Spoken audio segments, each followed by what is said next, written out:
Hello students, O2IS academy में आपका बहुत बहुत स्वागत है। तो जैसा कि आप जानते हैं कि हम डेली के 10 MCQs को प्रैक्टिस करते हैं और ये जो MCQs हैं ये करंट अफेयर बेस्ड रहते हैं। देखो, अगर आप इन सब चीज़ों में कंसिस्टेंसी दिखाएंगे तो आपको पेपर क्लियर करने से कोई भी नहीं रोक सकता। ठीक है, तो आज के MCQs शुरू करने से पहले अगर आपको इस वीडियो की PDF चाहिए तो आप हमारी O2IS एकेडमी की जो ऐप है इसको डाउनलोड कर सकते हैं और यहाँ पे आपको ये PDF मिल जाएगी। सबसे पहले क्वेश्चन के बारे में बात कर लेते हैं, that is related to crypto currency. तो जैसे कि अगर मैं क्रिप्टो करेंसी के बारे में बात करूं, आप जानते ही हैं कि आरबीआई के जो गवर्नर हैं उन्होंने बोला है कि अगर नेक्स्ट क्राइसिस, फाइनेंशियल क्राइसिस अगर आएगा तो वो क्रिप्टो करेंसी की वजह से आ सकता है। तो उसी के रिगार्डिंग यहाँ पे आपको 2 स्टेटमेंट्स प्रोवाइड करी गई हैं, आपने इसमें से करेक्ट स्टेटमेंट को आइडेंटिफाई करना है। जैसे कि अगर मैं क्रिप्टो करेंसी के बारे में बात करूँ, क्रिप्टो करेंसी जो है ये किसी भी सेंट्रल बैंक के द्वारा रेगुलेट नहीं करी जा सकती। दैट मीन्स जो क्रिप्टो करेंसीज हैं दे आर डिसेंट्रलाइज्ड यूनिट, और जिस टाइम पे भी कोई भी ट्रांजैक्शन, कोई भी डिजिटल या फिर वर्चुअल करेंसी ही होती है ये एक तरह से, जिस टाइम पे इसकी ट्रांजैक्शन करी जाती है तो ये एक इनक्रिप्टेड टेक्निक के द्वारा करी जाती है। और जो भी लोग मिंटिंग करना जानते हैं, इनको डिक्रिप्ट करना जानते हैं, तो वो वेरीफाई करते हैं कि फंड्स जो हैं वो ट्रांसफ़र हुए हैं। जो फंड्स ट्रांसफ़र होते हैं वो ब्लॉकचेन के अंदर इंक्लूड कर दिए जाते हैं। तो दैट मीन्स आपकी जो फर्स्ट स्टेटमेंट है ये करेक्ट हो जाएगी। सेकेंड स्टेटमेंट के बारे में अगर मैं बात करूँ तो एक सर्वे करवाया गया था, दैट इज़ कंज्यूमर सर्वे 2020 का। तो इसके अंदर ये फाइंड आउट किया गया कि इंडिया के अंदर सबसे लार्जेस्ट पॉपुलेशन देखने को मिली है जो कि क्रिप्टो करेंसीज को अडॉप्ट करने की बात करती है, या फिर उसके बाद ही बाकी की कंट्रीज आती हैं, जैसे कि चाइना हो गया, US हो गया, जर्मनी हो गया, जापान हो गया। लेकिन आपने ध्यान देना है कि हमारी कंट्री के अंदर क्रिप्टो करेंसी का अभी ऐसा कोई स्टेटस नहीं है, ना तो इसको बैन किया गया है और ना ही ये लीगल है। ठीक है, तो आई होप आपको यहाँ तक समझ में आया होगा। आपका जो आंसर बनेगा बोथ 1 और 2 बन जाएगा। नेक्स्ट क्वेश्चन के बारे में बात कर लेते हैं, that is related to committee on content regulation in government advertising. तो अगर इसके बारे में बात करूं तो सुप्रीम कोर्ट ने एक कमेटी बनाई थी 2015 के अंदर। सुप्रीम कोर्ट ने 2015 के अंदर कुछ डायरेक्शंस दी थी कि आपको एक कमेटी बनानी पड़ेगी जो कि स्टेट और सेंट्रल की जितनी भी एडवर्टाइजमेंट्स हैं उनको रेगुलेट कर सकें। तो दैट मीन्स आपका जो सेकंड स्टेटमेंट है कि सिर्फ सेंट्रल गवर्नमेंट की ही एडवर्टाइजमेंट को रेगुलेट करती है, तो ये गलत हो जाएगा। फर्स्ट स्टेटमेंट आपकी बिल्कुल सही हो जाएगी, क्योंकि सुप्रीम कोर्ट ने एक जजमेंट के द्वारा ही 2015 में ये बोला था कि आपने इसके लिए एक कमेटी बनानी है। तो दैट मीन्स आपका आंसर बनेगा 1 ओनली। नेक्स्ट क्वेश्चन के बारे में बात कर लेते हैं, that is related to urban 20। Urban 20 के बारे में बात करूं तो अर्बन 20 जो है 2023 के अंदर अहमदाबाद के अंदर ऑर्गेनाइज करवाया जा रहा है। अर्बन 20 जो है एक ऐसा इनिशिएटिव है जो कि G20 के अंदर ही आता है। यहाँ पे जितने भी एंगेजमेंट ग्रुप्स हैं G20 के अंदर, वो सारे के सारे इसके अंदर पार्टिसिपेट करते हैं। तो अर्बन 20 का मेन जो पर्पस है वो यही है कि हम अलग अलग सिटीज़ को यहाँ पर एंगेज करें और बेसिकली हम सस्टेनेबल एजेंडा के ऊपर बात करें कि कैसे अर्बन सिटीज़ जो हैं आगे आने वाले टाइम में सस्टेनेबल डेवलपमेंट कर सकती हैं। तो दैट मीन्स यहाँ पे आपकी जो दोनों की दोनों स्टेटमेंट्स हैं वो करेक्ट हो जाएंगी। आपने ध्यान रखना है कि सिटी ऑफ अहमदाबाद में 2023 में फरवरी के मंथ में, अभी तक ऐसा कोई डेट नहीं आई है, फरवरी के मंथ में सिर्फ मंथ का बताया गया है। तो अर्बन 20 का जो 2023 साइकिल है इसको ऑर्गेनाइज करवाया जाएगा। नेक्स्ट क्वेश्चन के बारे में बात कर लेते हैं, दैट इज रिलेटेड टू बेटा कुरुम्बा कम्युनिटी। तो अगर मैं इस कम्युनिटी के बारे में बात करूं तो रिसेंटली पार्लियामेंट के अंदर बेटा कुरुम्बा जो कम्युनिटी है उसको ST की लिस्ट के अंदर इंक्लूड कर दिया गया है। तो उसी कम्युनिटी के रिगार्डिंग आपको यहाँ पर 3 स्टेटमेंट्स प्रोवाइड करी गई हैं, आपने इसमें से करेक्ट स्टेटमेंट को आइडेंटिफाई करना है। जैसे कि अगर मैं बात करूं, ये एक ऐसी कम्युनिटी है जो कि आपको ज़्यादातर कर्नाटका, तमिलनाडु, आंध्र प्रदेश और तेलंगाना वाली स्टेट्स में देखने को मिलेंगी। हालांकि कर्नाटका वाले रीजन में इनकी जो पॉपुलेशन है वो ज़्यादा है, तो इस वजह से उनके राइट्स को प्रोटेक्ट करने के लिए ही इनको यहाँ पे ST की लिस्ट के अंदर डाला गया है। बाकी ऐसा माना जाता है कि ये पल्लवास के डिसेंडेंट्स हैं, तो दैट मीन्स आपकी थर्ड स्टेटमेंट भी करेक्ट हो जाएगी। फर्स्ट स्टेटमेंट के बारे में अगर मैं बात करूं तो ये कम्युनिटी जो है फॉरेस्ट के अंदर जितना भी प्रोड्यूस है उसको कलेक्ट करने के लिए जानी जाती है। इसके अलावा भी ये नेचर को बहुत ज़्यादा वर्शिप करते हैं, तो इसलिए ये कम्युनिटी जानी जाती है जो कि अभी ST की लिस्ट में इंक्लूड करी गई है। तो दैट मीन्स यहाँ पे तीनों की तीनों जो स्टेटमेंट्स हैं ये करेक्ट हो जाएंगी। नेक्स्ट क्वेश्चन के बारे में बात कर लेते हैं, that is related to Samudrayaan mission. तो रिसेंटली समुद्रयान मिशन जो है बहुत ज़्यादा न्यूज़ में चल रहा है, क्योंकि इस मिशन के अंदर जो मत्स्य 6000 है जो कि इस व्हीकल को बोला गया है, इसके अंदर कुछ जो मैन है, कुछ जो लोग हैं वो यहाँ पे डीप ओशन के अंदर जाएंगे और वहाँ पर जो ओशन के मिनरल्स हैं उन सबको एक्सप्लोर करेंगे।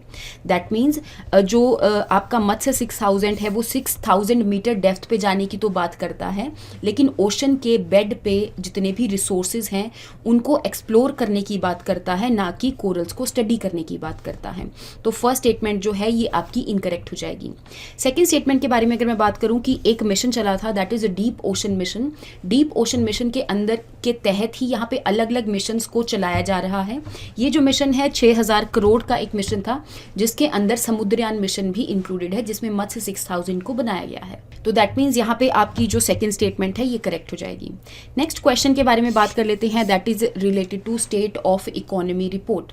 तो जैसा कि आप जानते हैं कि इंडियन एक्सप्रेस में भी और द हिंदू में भी आरबीआई की जो स्टेट ऑफ इकोनॉमी रिपोर्ट है उसके बारे में बताया गया कि इंडिया की जो इकोनॉमी है इसकी अलग अलग जो गाइडलाइंस है वो यहाँ पर प्रोवाइड करी गई कि अभी इंडिया की जो इकोनॉमी है वो कैसा परफॉर्म कर रही है या फिर किस किस चीज़ों की वजह से ये हिट हुई है।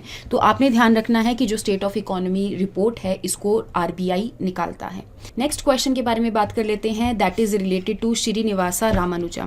तो जैसा कि आप जानते हैं कि 22 दिसंबर को नेशनल मैथमेटिशियन डे मनाया जाता है, जो कि श्रीनिवासा रामानुजा की बर्थ एनिवर्सरी के ऊपर मनाया जाता है। तो कल इस डे को मनाया गया और जैसे कि आप जानते हैं कि रामानुजा को the man who knows infinity के नाम से भी जाना जाता है। अगर इनके बारे में बात करूं तो नेशनल मैथमेटिशियन डे जो है वो 22 दिसंबर को मनाया जाता है, जो कि इनकी बर्थ एनिवर्सरी के ऊपर बेस्ड है। तो ये चीज़ आपने याद रखनी है। फर्स्ट स्टेटमेंट आपकी करेक्ट हो जाएंगी। तो मैथमेटिशियन जो है इन्होंने मैथ्स के अंदर बहुत सारे ऐसे रिसर्च पेपर्स को पब्लिश किया था, जिसकी वजह से इनको अलग अलग जो कॉलेजेस हैं उनकी ग्रांट्स भी मिली थी। जैसे कि ये ब्रिटेन की रॉयल सोसाइटी के मेंबर भी थे और इनको ट्राइनिटी कॉलेज कैम्ब्रिज यूनिवर्सिटी की फेलोशिप भी यहाँ पर मिली थी। तो दैट मीन्स यहाँ पे आपकी दोनों के दोनों जो स्टेटमेंट्स हैं ये करेक्ट हो जाएंगी और आंसर बनेगा बोथ 1 और 2। नेक्स्ट क्वेश्चन के बारे में बात कर लेते हैं, that is related to BF.7 variant of corona virus. तो अगर मैं कोरोना वायरस के बारे में बात करूं, ऐसा नहीं है कि जो कोरोना वायरस है वो अभी 2019 के अंदर ही इसका जो एंडेमिक है या फिर एपिडेमिक है वो आया है। इससे पहले भी जो कोरोना वायरस है 2002 के अंदर, जिसको हम सार्स कोरोना वायरस 1 के नाम से जानते थे, तो ये जो है वो 2002 में आया था। ये भी चाइना से ही ओरिजिनेट किया था। उसके बाद 2019 के अंदर जो कोरोना वायरस आइडेंटिफाई किया गया है, that is SARS corona virus 2। तो इसके बारे में आपको पता होना चाहिए। अब जो कोरोना वायरस है उसके अलग अलग वेरिएंट्स आते रहते हैं, जिसमें से एक वेरिएंट ओमिक्रॉन वेरिएंट भी है। देखो, जो वेरिएंट्स आते हैं उसका मेन जो प्रिंसिपल रहता है वो यही रहता है कि जो वायरस है वो बहुत ज़्यादा म्यूटेट कर जाता है, जिसकी वजह से अगर ये किसी की भी बॉडी में अगर एंटर करेगा तो उसके अंदर अगर पहले से ही इम्यूनिटी बनी है तो वो इम्यूनिटी इस वेरिएंट के अगेंस्ट काम नहीं करेगी, क्योंकि इस वायरस ने म्यूटेट कर लिया है। तो दैट मीन्स इसी के रिगार्डिंग आपको यहाँ पे 2 स्टेटमेंट्स प्रोवाइड करी गई हैं। आपने करेक्ट स्टेटमेंट को आइडेंटिफाई करना है। जैसे कि जो फर्स्ट स्टेटमेंट है कि ये डोमिनेंट वायरस है चाइना के अंदर और ये पिछले 1 साल से सर्कुलेट कर रहा है, तो ये स्टेटमेंट आपकी बिल्कुल करेक्ट हो जाएगी। लेकिन अभी इसके जो केसेस हैं बहुत ज़्यादा देखने को मिल रहे हैं। सेकंड स्टेटमेंट के बारे में अगर मैं बात करूं कि ओमिक्रॉन के इसके अलावा भी बहुत सारे वेरिएंट्स हैं, सिर्फ ये कोई सिंगल वेरिएंट नहीं है। तो दैट मीन्स आपकी जो सेकेंड स्टेटमेंट है ये इनकरेक्ट हो जाएगी और आंसर बनेगा 1 ओनली। नेक्स्ट क्वेश्चन के बारे में बात कर लेते हैं, that is related to rock cut sculptures of Unakoti. तो जैसा कि मैंने आपको लास्ट क्लास के अंदर भी बताया था कि जो यूनेस्को की वर्ल्ड हेरिटेज की टेंटेटिव लिस्ट है उसके अंदर गुजरात की 2 साइट्स, एक वडोदरा टाउन है और दूसरा यहाँ पे मोढेरा टेम्पल है, उनको इंक्लूड किया गया है। इसके अलावा त्रिपुरा के रॉक कट स्कल्पचर्स को भी इंक्लूड किया गया है। तो इसी के रिगार्डिंग आपको यहाँ पे 2 स्टेटमेंट्स प्रोवाइड करी गई हैं, जिसमें से आपने करेक्ट स्टेटमेंट को आइडेंटिफाई करना है। तो अगर मैं त्रिपुरा के उनाकोटी के रॉक कट स्कल्पचर्स के बारे में बात करूं तो ऐसा माना जाता है ये एक शैवाइट पिलग्रिमेज है। दैट मीन्स यहाँ पे जो भगवान शिव को लोग पूजते हैं वो यहाँ पर आते हैं और ये जो रॉक कट स्कल्पचर्स हैं वो ऐसा माना जाता है 7th to 9th सेंचुरी के बीच में ये बनी थी। देखो, इसके पीछे ना एक पर्टिकुलर स्टोरी है और वो स्टोरी ये है कि जिस टाइम पे भगवान शिव और भी देवी देवताओं के साथ काशी की तरफ जा रहे थे, तो थोड़े टाइम के लिए यहाँ पे त्रिपुरा त्रिपुरा के उन्नाकोटी में रुके थे। और ऐसा शिवजी ने बोला था कि अगर आपको सुबह चलना है काशी के लिए तो आपको सूरज उगने से पहले ही उठना पड़ेगा। लेकिन हुआ क्या कि सिर्फ शिवजी उठ गए और बाकी के जो लोग हैं, बाकी के जो देवी देवता हैं वो नहीं उठे। और अल्टीमेटली शिवजी जो है वो काशी की तरफ चले गए और इन्होंने यहाँ पे जो बाकी के देवी देवता हैं उनको कर्स किया कि आप जो है पत्थर की मूर्तियां बन जाओ। तो ऐसा माना जाता है कि त्रिपुरा के रॉक कट स्कल्पचर्स जो हैं उन्नाकोटी के, वो इसी तरीके से बने थे। उन्नाकोटी का ऐसे भी अगर मैं मतलब देखूं तो वो होता है कि 1 करोड़ से कम। दैट मीन्स ये जितने भी देवी देवता थे और शिवजी थे वो सारे के सारे 1 करोड़ लोग थे। लेकिन क्योंकि उसमें से शिवजी जो है वो काशी की तरफ मूव कर गए तो बाकी के जो लोग रह गए वो उन्नाकोटी रह गए। तो आई होप आपको यहाँ तक ये चीज़ समझ में आई होगी। तो सेकंड स्टेटमेंट जो है कि हिंदू माइथोलॉजी के ऊपर बेस्ड है, काशी की टूवर्ड्स जा रहे थे, ये मैंने आपको सारी चीज़ एक्सप्लेन कर दिया। तो आपकी सेकंड स्टेटमेंट जो है ये करेक्ट हो जाएगी।